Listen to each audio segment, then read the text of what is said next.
اس کی 10 ماہ پہلے اس لڑکی کی شادی ہوئی تھی، ہنا جاوید جس کا نام ہے، اور جس بے دردی سے اس کو قتل کیا گیا، میرے پاس الفاظ نہیں ہے، کیونکہ کوئی الفاظ نہیں ہے اس کو بیان کرنے کے لیے کہ جس طریقے سے ایسا لگ رہا تھا، ایف آئی آر پڑھ کے ایسا لگ رہا تھا کہ بہت جلد بازی میں اس کو مارا گیا کہ کسی طریقے سے یہ بچ نہ جائے۔ ایک بندہ غالباً رسی سے کر رہا تھا، ایک نے تار ڈالی ہوئی تھی، ایک نے منہ میں کپڑا ڈالا ہوا تھا گیگنگ کرنے کے لیے، ایک نے زہر دیا۔ تو مطلب یہ اتنی سائملٹینیسلی اس کو برے طریقے سے مارا گیا ہے کہ وہ کسی طریقے سے بچ نہ جائے۔ بہت ہی افسوسناک ہے۔ اس میں آپ سب سے پہلے تو یہ دیکھیں، اس میں وائلنس اگینسٹ وومن کبھی بھی سرکمسٹینشل نہیں ہوتی، کبھی بھی وہ جسٹیفائی نہیں ہو سکتی، کسی صورت نہیں ہو سکتی۔ آپ دیکھیں، یہ ایک شادی شدہ لڑکی تھی، اس نے آئی ایم شیور اس نے بہت بار اپنے پیرنٹس کو آ کے یہ کمپلین کی ہوگی کہ میرا شوہر مجھے مارتا ہے چار دیواری کے اندر، جس کو کہتے ہیں بیڈ روم وائلنس۔ اور اس میں کوئی گواہان نہیں ہوتے کیونکہ اس میں میاں بیوی کا معاملہ ہوتا ہے، اور جب لڑکی جاتی ہے پولیس اسٹیشن تو اس کو یہ کہہ دیا جاتا ہے کہ یہ گھر کا معاملہ ہے، بی بی اس کو آپ ہی سلجھاؤ۔ تو یہ کہہ کے منہ بند کرا دیا جاتا ہے، اس کے پاس کوئی راستہ نہیں ہوتا۔ اس کو ماں باپ نے کہا ہوتا ہے بیٹا برداشت کرو، جیسے بھی ہے اس کے ساتھ ہی رہنا ہے، برداشت کرو، وقت کے ساتھ ساتھ بچہ ہو جائے گا، حالات ٹھیک ہو جائیں گے، بدل جائے گا مرد۔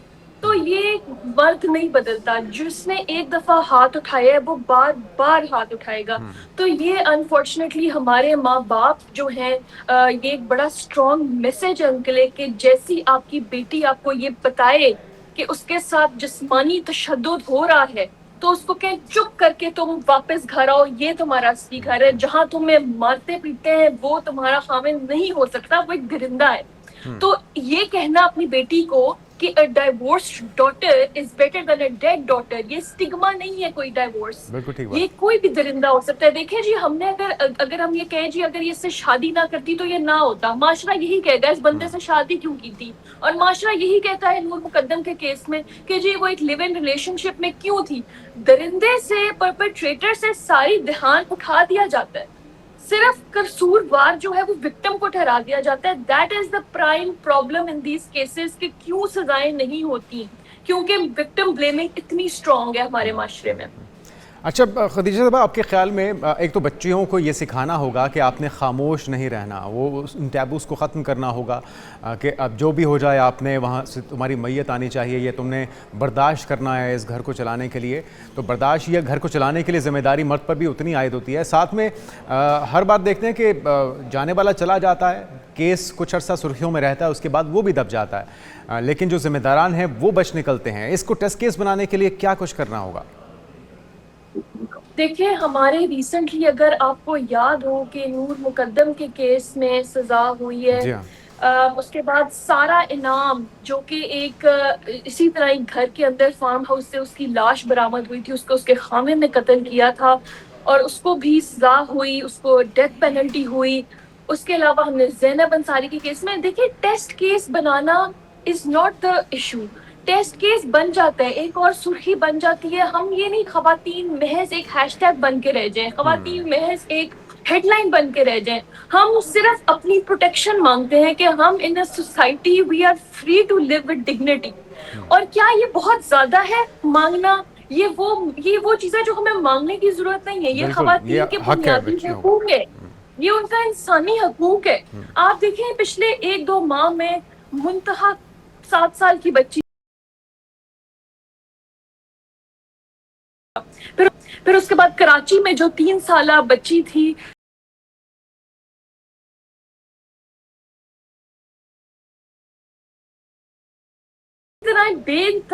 بے تحاشا کیسز ہیں جن کو ہم گننے آئیں تو ہم نہیں گن سکتے، کیونکہ وہ روز کی اس میں وہ آ رہی ہیں، وہ ہیڈ لائنز بن رہی ہیں۔ تو دیکھیں، جب تک انسٹیٹیوشنز کام نہیں کریں گے، جب تک پولیسنگ سینسٹائزیشن نہیں ہوگی کہ آپ کے پاس اگر کوئی یہ جرم ہوتا ہے تو اس کو ایز جرم ٹریٹ کیا جائے، اس کو گھریلو تشدد، گھریلو معاملہ ٹریٹ نہ کیا جائے۔ وہ ہمارے تعزیرات پاکستان میں ایک اوفینس ہے، اس کے خلاف قانونی کارروائی کی جائے تاکہ وہ درندہ جو ہے وہ ادھر ہی پکڑا جائے, قانون کی اس گرفت میں آ جائے. تو یہ انفارچونیٹلی آپ یہ دیکھیں ہمارا جو گلوبل جینڈر گیپ انڈیکس ہے اس میں 148 کنٹریز میں سے 148 نمبر پہ خواتین کی سیکیورٹی جو ہے وہ آئی ہے. تو آپ اس سے اندازہ لگا لیں کہ اگر ہم اس سطح پہ آ گئے ہیں تو پھر کون سی ریڈ لائن ہے جس کے بارے میں بات کیا جاتا ہے کہ خواتین ہماری ریڈ لائن ہے, خواتین سیکیور ہیں ہمارے ملک میں. تو انفارچونیٹلی اس چیز کو روکنے کے لیے ہماری افیکٹو انسٹیٹیوشنس کو کام کرنا پڑے گا افیکٹولی, تاکہ ہر کیس میں سزا ہوئے, نہ کہ صرف ہائی لائٹڈ کیس میں سزا ہوئے. بالکل ٹھیک ہے. جتنے بھی اسٹیک ہولڈرز ہیں ان کی طرف سے پورے معاشرے کو کیا کچھ کرنا ہے اس طرح کے واقعات کے سدباب کے لیے, خاتمے کے لیے؟ خدیجہ صاحبہ آپ سے مزید بھی بات کرتے ہیں. ہمارے نمائندے جو اس کیس کو کور بھی کر رہے ہیں, سجاد چودھری, وہ بھی ہمارے ساتھ موجود ہیں. چودھری صاحب آپ بتائیے کہ یہ کیا حقائق سامنے آ رہے ہیں, یہ کس طرح سے واقعہ پیش آیا, مسئلہ کیا تھا, دونوں کے درمیان تنازع کس چیز کا چل رہا تھا؟ کیا جب سے شادی ہوئی تب سے تشدد ہو رہا تھا, یا یہ اچانک واقعہ ہوا اور اس میں کس کس نے معاونت کی؟ ابھی تک کے حقائق کیا ہیں؟